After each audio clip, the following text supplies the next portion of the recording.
새해 복 많이 받으세요. 안녕하세요. 청소년부 회장 이학진입니다. 새해가 밝았는데요. 이번 새해 첫 예배 문고 목사님 설교 들으시고 행복한 하루 되시길 바라겠습니다. 오늘 이제 새해를 맞아 청소년부 임원 특별 수명이 있을 예정인데요. 한번 들어보시겠습니다.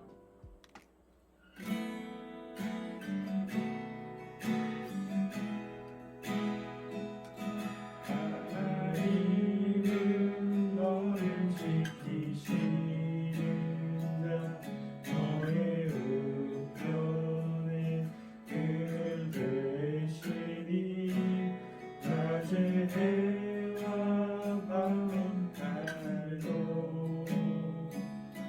너를 배치문하리.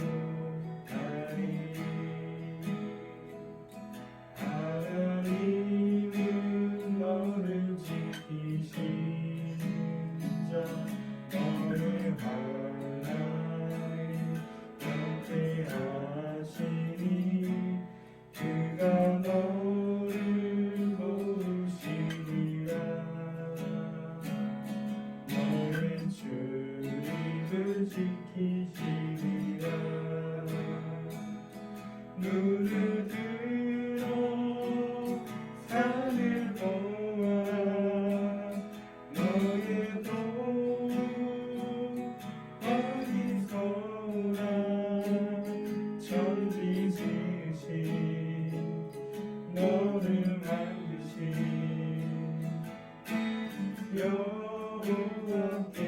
여호와께로다. 눈을 들어 산을 보아라. 너의 도움 어디서 오나. 천지 지으신 너를 만드신 여호와께로다.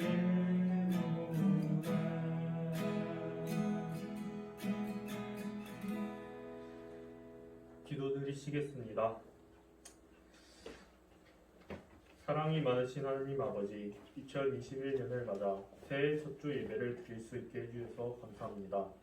비록 새해에도 코로나 바이러스로 인해 비대면 예배를 드리지만 이 예배 가운데 성령님 함께 해주셔서 청소년부 모두에게 마음을 열고 듣고 깨닫고 믿음으로 행할 수 있게 도와주세요. 이 시간 말씀을 전하실 문건 목사님께 성령님 임하셔서 주님 말씀 잘 전할 수 있도록 도와주세요. 늘 우리 곁에서 삶의 주인 되어 주실 예수님의 이름으로 기도드립니다. 아멘.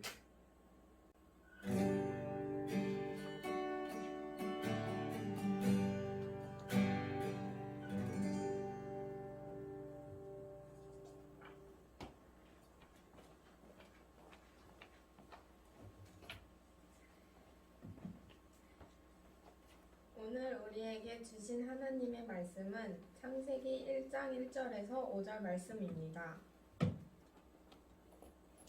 제가 봉독하겠습니다. 태초에 하나님이 천지를 창조하시니라. 땅이 혼돈하고 공허하며 흑암이 깊음 위에 있고 하나님의 영은 수면 위에 운행하시니라. 하나님이 이르시되 빛이 있으라 하시니 빛이 있었고 빛이 하나님이 보시기에 좋았더라. 하나님이 빛과 어둠을 나누사 하나님이 빛을 낮이라 부르시고 어둠을 밤이라 부르시니라. 저녁이 되고 아침이 되니 이는 첫째 날이니라. 아멘. 오늘 말씀은 새로운 질서를 만드시는 하나님이라는 제목으로 문구원 목사님께서 말씀 전해주시겠습니다.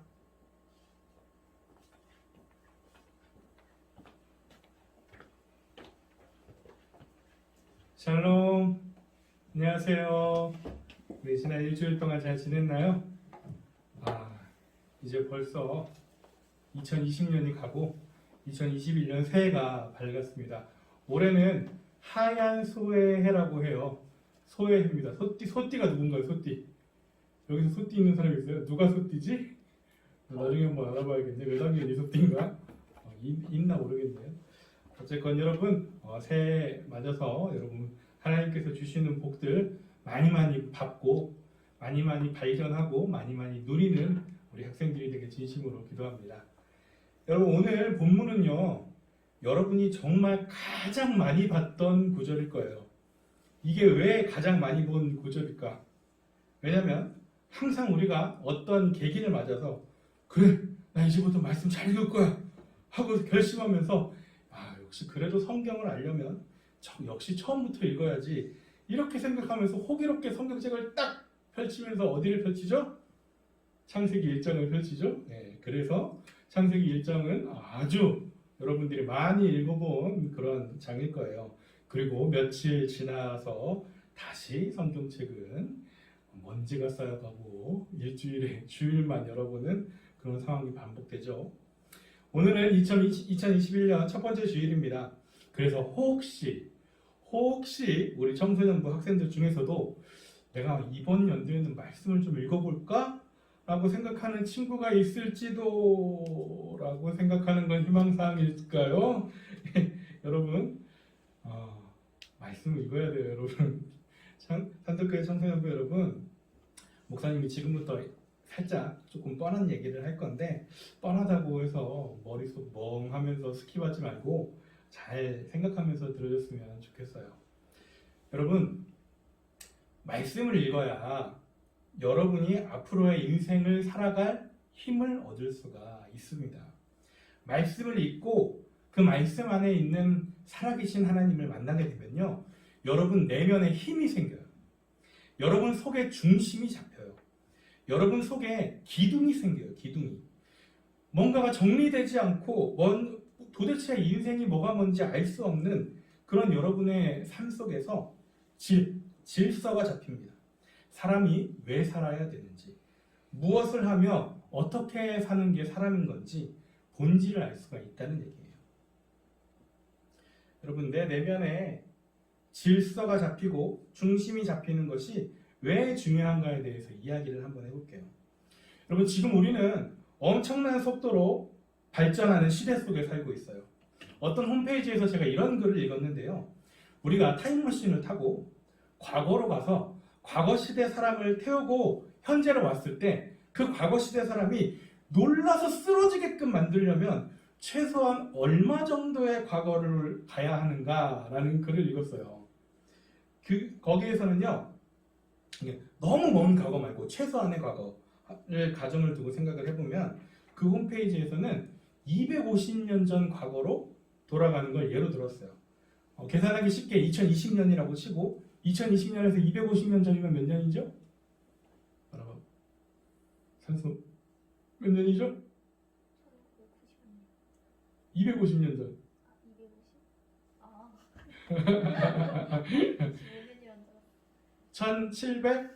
1770년, 250년 전이면 1770년이죠. 그 시대는요, 전기가 없겠죠. 그렇죠? 전기가 없고 원거리 통신을 하려면 멀리 있는 사람하고 뭔가 의사소통을 하려면 어떻게 했을까? 봉화. 오요, 좋아요. 봉화밖에 방법이 없었어요. 빨리빨리 편지는 파발로 보내는 건 너무 오래 걸리니까. 봉화. 자, 그런데요, 여러분. 1770년대 교통수단은 마차, 배, 이 정도였을 거예요. 그런데 그렇게 1770년대에 살던 사람이 2020년대에 와서 자동차, 비행기, 기차뿐만 아니라 이 스마트폰으로 태평양 건너편 사람과 얼굴을 보면서 이야기를 하고 지구 반대편에서 현재 하고 있는 콘서트를 내가 지금 당장 실시간 유튜브로 같이 감상하고 또 우주선을 쏘아 올려서 우주 탐사를 하고 있는 걸 본다면 그러면 진짜 놀라서 쓰러질 거예요. 근데 이게 웃긴 게요. 2020년에서 250년 전이 1770년이었잖아요. 근데 1770년에서 250년 전. 그러니까 1770년 빼기 250은 1520년. 1520년대 사람을 1700년대로 데려오면요. 그러면 그 1500년대 사람이 1700년대 모습을 보고 놀라서 쓰러질까요? 그건 아니라고 얘기를 해요. 그냥 우와 많이 발전했다 이 정도지 정말 깜짝 놀라서 쓰러질 정도의 그 정도 수준은 아니라는 거예요. 이게 1700년대의 모습을 보고 놀라서 쓰러질 정도의 과거를 돌아가려면 그 홈페이지에서는 좀 귀찮았는지 바로 기원전을 얘기를 하더라고요. 바로 기원전 사람이 농업혁명이 일어나기 전에 사람을 데리고 와야 1700년대의 모습을 보고 놀라서 쓰러진다 이런 얘기를 하는 거예요. 아무튼 그 홈페이지에서 말하고자 하는 건 일명 사람이 놀라서 쓰러지게 만드는 시간 단위가 있다. 일명 놀스단이 있다고 얘기를 해요. 그리고 이 놀스단이 말하는 이 시간 간격이 점점점 짧아진다고 말하고 있어요. 그래서 미래학자 커즈와일이라는 사람이 있는데 이 커즈와일은 1900년부터 2000년대까지 100년 동안 발전한 속도가요. 1900년부터 2000년까지 100년 동안 발전한 속도가 2000년부터 2014년도 동안 발전한 속도하고 엇비슷하다고 얘기를 해요.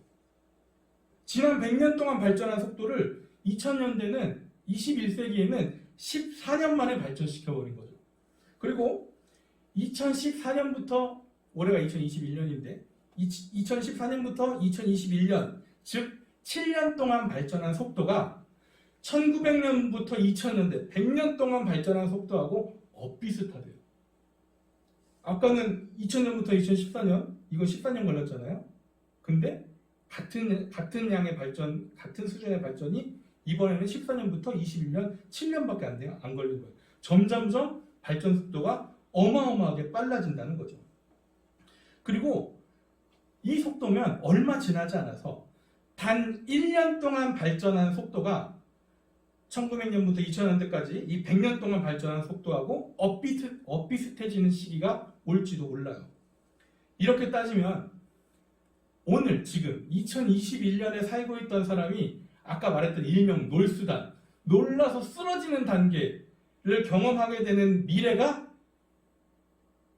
그 미래가 이 정도 발전 속도로 따지면 2040년이 될 수도 있다 라고 얘기를 해요. 완전 놀라서 쓰러질 수 있는 단계. 여러분 그런데요. 이렇게까지 어마어마한 속도로 발전하는 시대에 살고 있는 우리가 지금 행복한가요? 정말 많은 것들이 발전했어요. 많은 것들이 편리해졌어요. 많은 것들이 너무나 쉬워졌어요. 그럼 우리가 더 행복해져야 되는데 여러분 행복하지 않아 보이죠? 지금 이 세상은. 중학교 1학년 때 생각했던 장래 희망, 직업이 난 커서 이런 직업을 해야겠다 라고 생각했던 직업이 고3 졸업할 때쯤이면 내가 중학교 1학년 때 생각했던 직업이 사회에서 별로 쓸모없는 직업이 될 정도로 완벽하게 휙휙휙 변해버리는 이런 시대에 살고 있는 우리는 지금 행복한가요? 여러분 우리나라 국민 100명 중에 15명이 우울증 환자라고 해요. 근데 이게 2018년 기준으로 여기 보이나요? 2018년 기준으로 75만 명이 우울증 환자라고 이렇게 통계가 나와 있어요. 근데 저 통계는요, 진료 받은 숫자만 얘기하는 거예요. 병원 가서 나 우울증으로 진료받으러 왔어요. 라고 말한 그 사람만 75만 명이 있는데 우리나라는 아직까지도 사실 정신과 치료 받는다고 하면 안 좋은 눈으로 쳐다보잖아요. 그래서 우울증 같은 게 생겨도 치료를 안 받는 경우가 많거든요. 그렇게 숨어있는 환자까지 합치면은 어쩌면 100명 중에 15명이 아니라 100명 중에 40명이 우울증 환자일 수 있다는 얘기예요.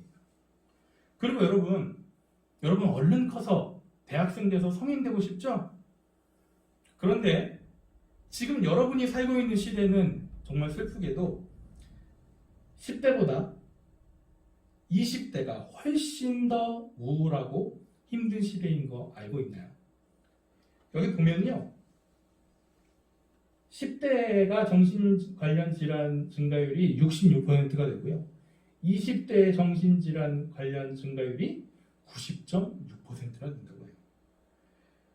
여러분, 이상하지 않나요? 과학과 문명과 기술이 이렇게 어마어마한 속도로 발전하면서 세상이 편리해지고 있는데 왜 인간은 점점 우울하고 점점 더 정신질환이 늘어나게 될까요? 왜 갈수록 불안감이 높아질까요? 왜 갈수록 살아가기가 힘들어질까요? 여러분 혹시 지난주 설교 말씀 제목 기억하나요?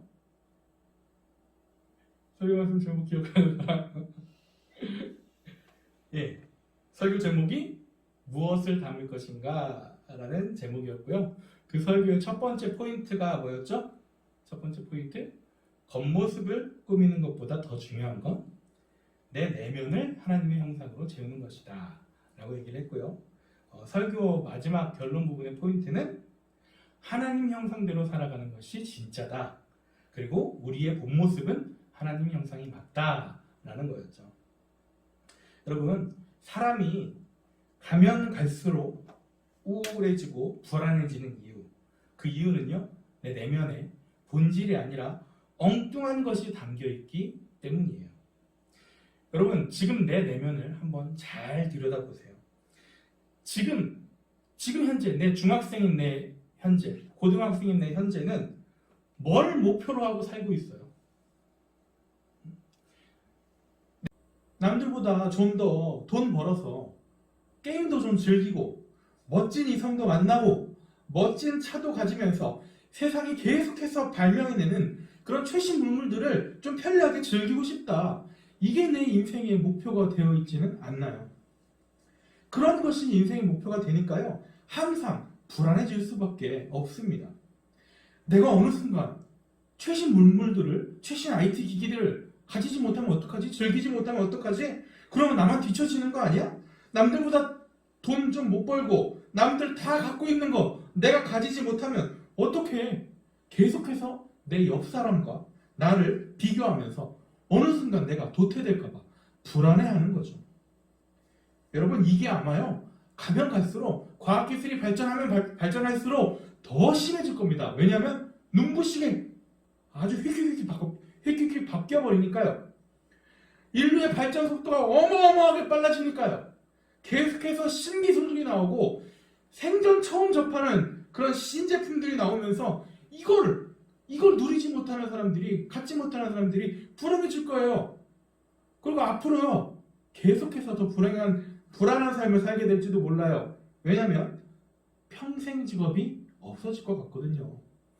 내가 갖고 있는 직업이요, 10년 후에 로봇으로 대체되면서 필요 없어질지도 몰라요. 계속해서 새로운 직업들을 계속해서 발굴해내고 새로운 직업을 갖기 위해서 계속해서 노력하면서 살아야 될지도 모르는 그런 불안한 세상이 올지도 모릅니다. 거의 확실시하게 올 것 같아요. 그런 면에서 목사라는 직업은 조금 괜찮아 보이는 게, 하나님 말씀을 로봇이 전하면 아무도 안 믿을 것 같잖아요. 그래서 아직 목사라는 직업은 조금 대체 불가능한 직업 같아서 조금 든든합니다. 아무튼 여러분, 얘기를 길게 돌아왔어요. 제가 창세기 1장 1절에서 5절을 얘기하기 위해서 이 긴 얘기를 지금까지 풀어냈습니다. 여러분, 창세기 1장은요, 그냥 아무렇게나 대충 써놓은 창조 신화가 아니에요. 이 세상의 근본 원리, 이 우주의 원리, 인간의 기본 원리를, 근본을 알 수 있도록 친절하게 설명서를 적어놓은 게 바로 창세기 1장이에요. 여러분, 우리가 살고 있는 이 세상이 정말 미친 속도로 변해가면서 우리를 정신없이 휘몰아치게 할 때 도대체 어떻게 사는 게 맞는 거야? 라는 것을, 어떻게 사는 게 맞는 건지 정말 우리를 계속해서 헷갈리게 만들 때 우리를 잡아줄 수 있는 그런 기준, 본질, 질서, 이 질서를 잡아주는 것이 바로 성경 말씀인 거죠. 지금 우리에게 가장 필요한 건요, 내면의 중심, 내면의 기준, 내면의 본질, 내면의 질서를 잡아줄 하나님의 말씀입니다. 여러분 안에 말씀이 있어야 해요. 여러분 안에 말씀이 살아 숨쉬어야, 그 말씀의 기준이 여러분 안에 있어야 이 땅에 살면서 여러분이 제대로 된 인생을 살아갈 수가 있는 거예요. 우리 1장 2절을 다 같이 한번 읽어보겠습니다. 시작. 땅이 혼돈하고 공허하며 흑암이 깊음 위에 있고 하나님의 영은 수면 위에 운행하시니라. 여러분, 땅이 혼돈하고 공허했대요. 이 말은 뭐냐면 한마디로 말해서 세상이 카오스, 혼돈의 상태, 굉장히 무질서하고 막 여기저기 막 아무런 기준이 없고 막 엉망진창으로 뒤섞여 있는 그런 상태, 그런 걸 말하는 거예요. 기준이 없고 질서가 없는 상태를 얘기하는 거예요.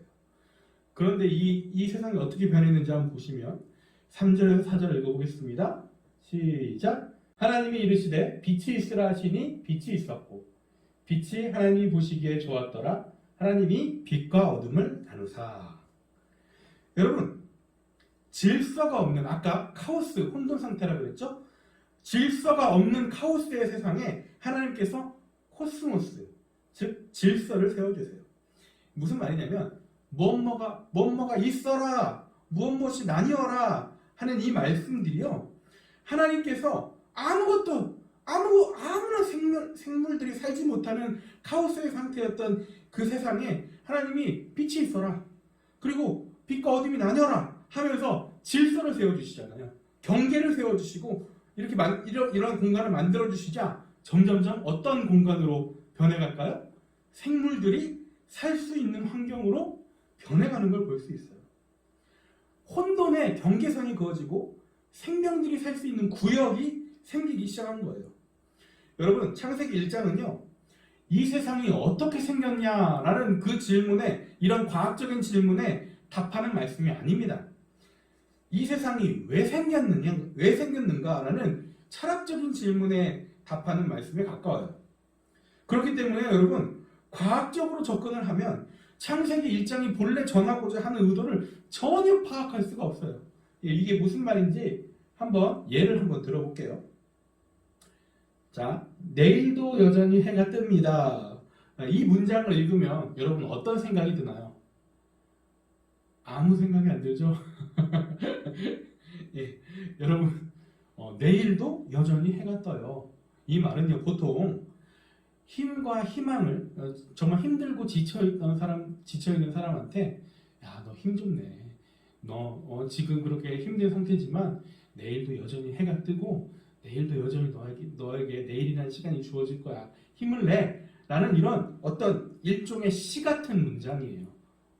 용기와 격려를 북돋아주기 위한 문장입니다. 근데 이런 문장을요, 과학적으로 접근하는 사람은 어떻게 얘기할까요? 이 문장에 대해서 아마 이렇게 말할 겁니다. 야, 이게 무슨 말이야, 막걸리야, 이러면서 어떻게 해가 뜨냐, 이건 정말 틀린 얘기다. 해가 뜨는 게 어딨어? 태양은 가만히 있고 지구가 공전과 자전을 반복하니까 그래서 해가 뜬다는 말은 틀렸어. 이런 식으로 따지고 되는 사람을 보면 여러분 어떤 생각이 들죠? 와, 쟤 노답이다. 상대하지를 말아야지. 이런 생각 들죠? 여러분, 마찬가지예요. 성경책을 보면서요, 과학적으로 이건 틀린 얘기야 라고 덤벼드는 사람 똑같은 사람입니다. 다시 한번 말하지만요, 여러분, 성경책은요, 과학적인 질문에 답을 주기 위해 쓰여진 책이 아니에요. 여러분, 성경책은 인간은 어떤 존재고, 하나님은 어떤 존재고, 이 세상은 왜 생겼고, 인간은 왜 존재하는 거고, 그리고 하나님은 도대체 또 왜, 무슨 이유로 존재하시는 건가? 이런 방식의 질문을 가지고, 이런 질문을 품고 성경을 본다면요, 본질이 보입니다. 기준이 보여요. 질서가 보여요. 하나님께서 우리에게 도대체 뭘 말씀하시는 건가 보이기 시작할 거예요. 그리고 그 속에서 우리 모두를 향한 하나님의 사랑을 발견하게 될 겁니다. 자, 그러면 중요한 건 이제 오늘의 말씀이잖아요. 오늘 본문이 우리에게 말하고자 하는 그런 우리를 향한 본질적인 말씀, 그 속에 담겨진 하나님의 마음은, 하나님의 사랑은 과연 어떤 걸까? 여러분, 저는 개인적으로 이 말씀을 여러분들에게 설교를 하려고 묵상하면서 갑자기 이런 생각이 떠올랐어요. 2절을 읽으면서 마치 하나님께서 이렇게 말씀하시는 것 같았어요. 얘들아, 지금 네가 살고 있는 그 세상 어떠니? 혹시 네가 살고 있는 세상이 혼돈하고 공허하진 않니? 라고 하나님이 우리에게 물어보시는 것 같은 그런 느낌이 들었어요. 여러분 만약에 하나님께서 이 질문을 나에게 하고 있다고 생각해 보세요. 얘야, 너 괜찮니? 너 힘들지 않니? 너 지금 살고 있는 삶이 굉장히 혼돈하고 공허한 그런 삶을 살고 있지 않니? 괜찮니? 라고 이렇게 질문하고 있다고 생각해 보세요. 그러면 여러분 하나님께 뭐라고 대답할 건가요? 아마 저는 이렇게 대답할 것 같아요. 맞아요, 하나님. 맞아요. 저 너무 힘들어요. 제 삶이 너무 혼돈하고요.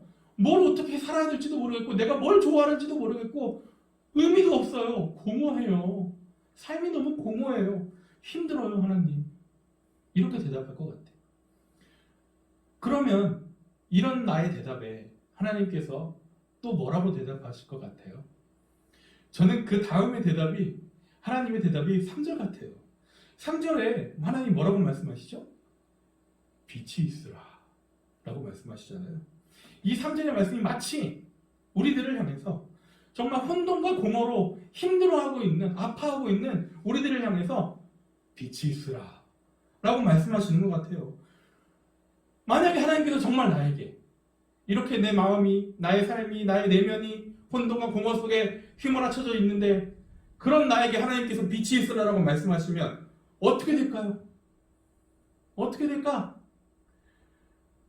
온통 흑암 속에 있었던 내 삶에 빛이 생기고 빛과 어둠을 정리하고 질서가 생겨서 질서가 잡히는 일이, 내 마음의 혼돈과 공허가 없어지고 질서가 잡히는 일이 내 안에 벌어진다면, 이 창세기 1장의 내용이 나의 삶에 벌어진다면 여러분 어떨 것 같아요? 기대되지 않나요? 그런 하나님이? 그리고 여러분 빛과 어둠이 나뉜다고 했잖아요. 근데 여러분 잘 보십시오. 5절을 보세요. 5절. 이 어둠도 마냥 어두운 게 아니라 5절에 보니까 어둠을 뭐라고 말씀하세요? 어둠을 뭐라고 말씀해요? 밤이라고 말씀하고 있어요. 여러분 어둠하고 밤은 달라요. 어둠하고 밤은 다릅니다. 어둠은 부정적인 의미지만요, 밤은 굉장히 다각도로 볼 수 있는 단어예요. 밤이 있어야만 인간과 자연이 휴식을 취하고 제대로 살아갈 수가 있죠. 밤이 우리에게 주는 긍정적인 면이 굉장히 많아요. 여러분, 하나님께서는요, 빛이 있으라 하고 말씀하시는 분입니다. 그리고 빛과 어둠을 나누는 질서를 잡아주시면서 내 안에 있었던, 나의 삶에 있었던, 우리 이 세상에 있는 그 온갖 어두운 면조차 다 밤으로 바꾸시는 분이 바로 하나님이신 거예요. 이런 질서의 하나님, 이런 창조의 하나님, 생명의 하나님이 나와 함께 한다면, 내 삶에 함께 한다면 어떤 일이 벌어질까요?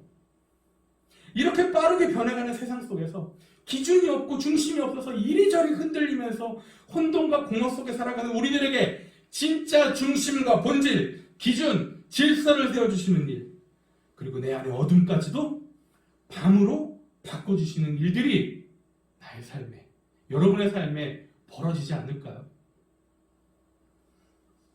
여러분, 저는 하나님이 질서의 하나님이다, 이 말이 오늘 본문 말씀이 전하고자 하는 본질이라고 생각합니다.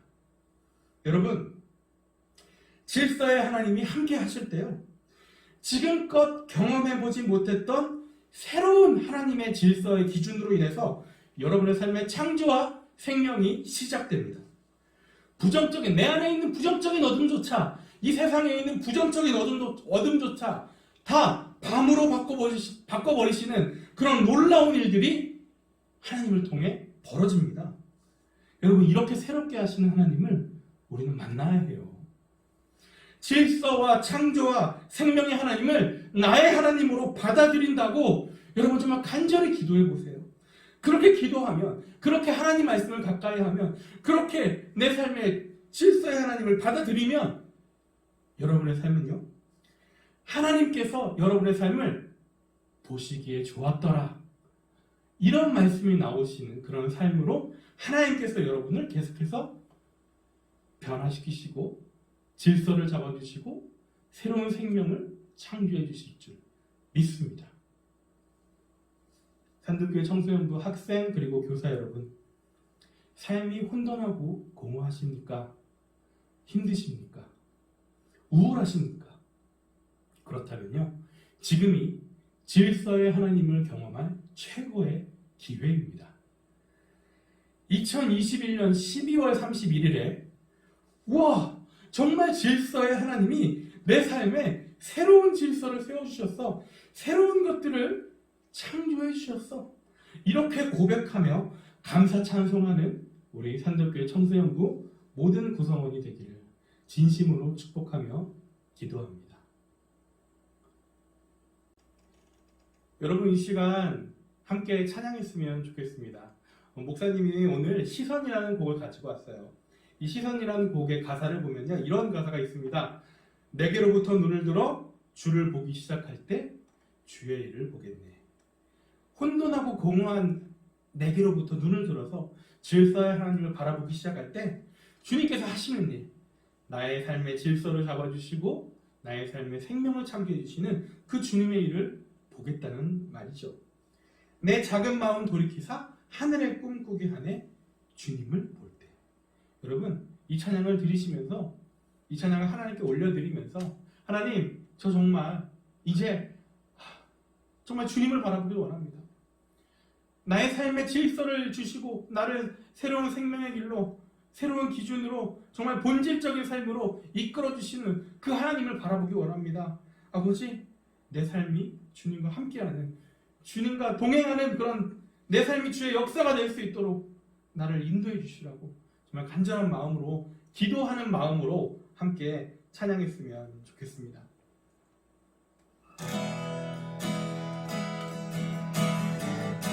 내게로부터 눈을 들어, 내게로부터 눈을 들어 주를 보기 시작.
우리 2절로 불러갈까요?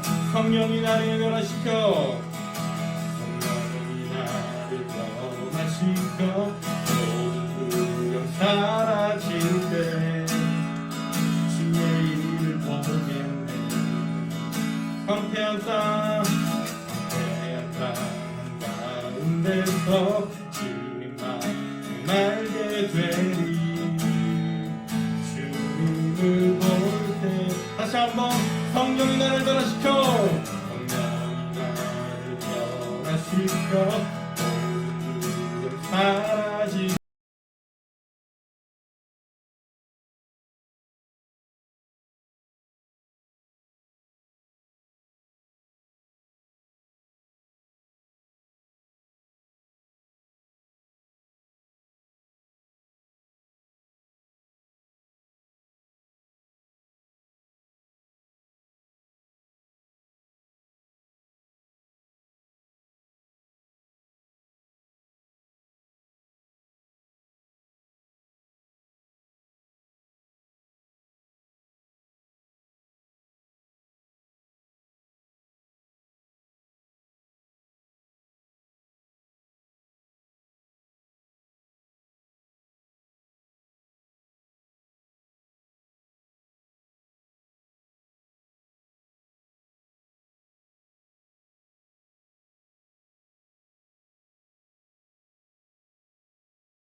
하나님이 일하기 시작합니다.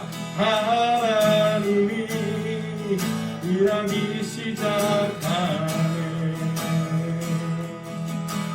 우리 이 시간 함께 기도했으면 좋겠어요. 하나님, 혼돈과 공허로 가득한 나의 삶 속에 아버지 찾아와 주시옵소서.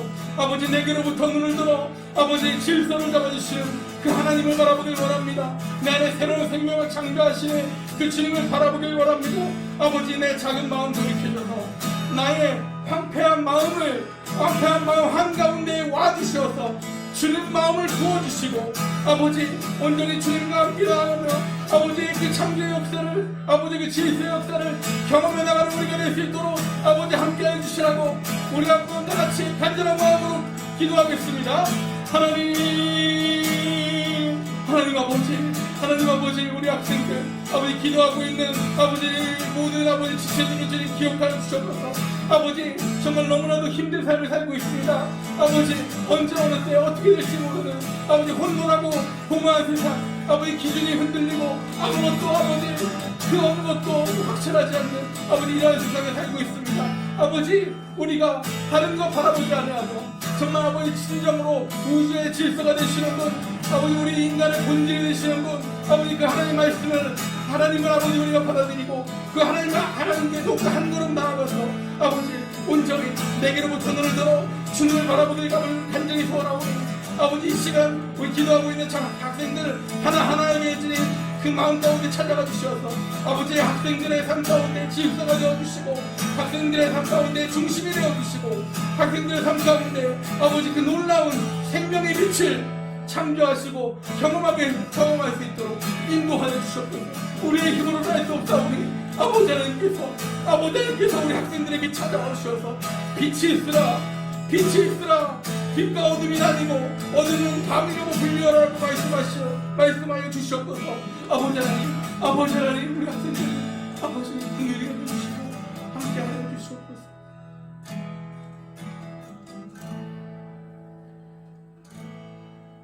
주는 나의 힘이요 주는 나의 힘이요 주는 나의 힘이요 영원히 주를 의지하리 주는 나의 힘이요 주는 나의 힘이요 주는 나의 힘이요 영원히 주를 의지하리 영원히. 여러분 이 찬양 부를 때 우리 자신에게 정말 우리 자신에게 결단을 요구하는 마음으로 하나님 제가 오직 주님 한 분만을 나의 힘으로 고백합니다. 아버지 이렇게 고백하는 나의 찬양 가운데 함께 하여 주셔서 정말 주님만이 나의 힘이 되시고 주님만이 나의 중심이 되시고 주님만이 나의 질서가 되시고 주님만이 나의 생명이 되어 주시옵소서. 그 주님을 간절히 원합니다 하는 그런 마음으로 나에게 정말 결단하듯이 이렇게 함께 고백했으면 좋겠습니다. 찬양하겠습니다.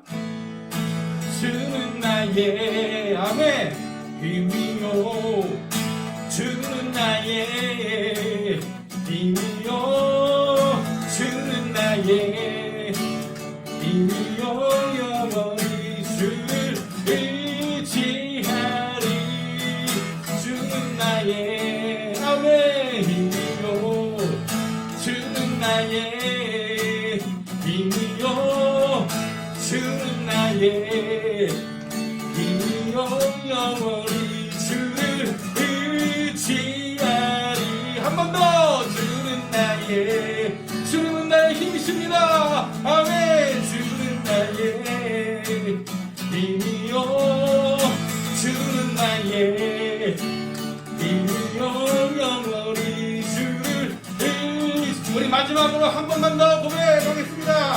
주는 나의 힘이요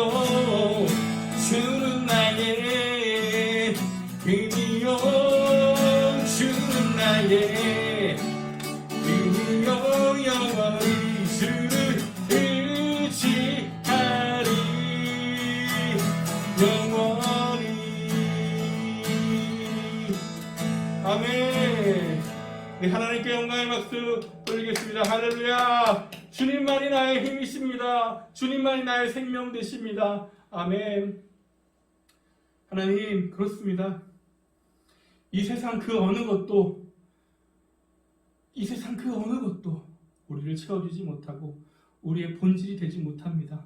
오직 주님만이 나의 본질이 되시고 주님만이 나의 기준이 되시고 주님만이 나의 삶의 질서를 잡아주시며 주님만이 나의 삶을 진정한 생명의 삶으로 창조하시는 분임을 우리가 믿고 고백합니다. 주님만이 나의 힘이십니다. 아버지, 우리가 이렇게 찬양하고 고백하고 주님 앞에 나아가오니 하나님, 이 시간 이 영상을 보고 함께 예배하는 모든 이들 가운데 찾아와 주셔서 아버지, 정말 우리 학생들의 마음의 문을 열어주시고 성령님께서 그들 가운데 찾아가 주셔서 하나님이 일하시는, 하나님이 우리 학생들의 삶 속에 창조의 역사로 일하시는 그 순간들을 경험할 수 있도록 주여 은혜를 베풀어 주시옵소서. 지금은 우리 구주 예수 그리스도의 은혜와 하나님의 크신 사랑과 성령님의 역사, 교통하심이 혼돈과 공허의 삶 속에서 이제 벗어나 우리의 삶의 질서를 세우시고 생명을 창조하시는 그 하나님을 경험하길 원한다고 주님만이 나의 힘이라고 고백하는 우리 청소년부 학생과 교사 그리고 이 영상을 보는 모든 이들이 될 수 있도록 아버지, 우리를 이끄시는 그 성령님을 의지하며 나아가는 우리 모두들에게 지금으로부터 영원토록 함께 하시기를 간절히 축원하옵나이다. 아멘.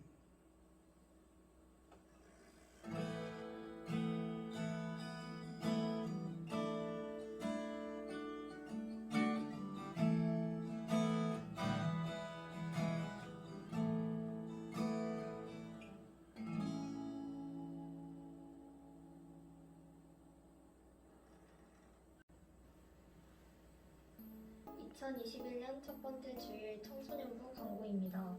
중학교 1학년 새 친구들이 들어왔습니다. 우리 모두 박수로 맞아주세요. 중학교 1학년 반은 이현수 선생님께서 담임을 맡아주시겠습니다. 다음 주도 온라인 예배를 드릴 가능성이 높습니다. 정확한 건 주중에 선생님들을 통해 알려드리도록 하겠습니다. 하나님과 함께하는 한 주가 되길 바라요. 안녕.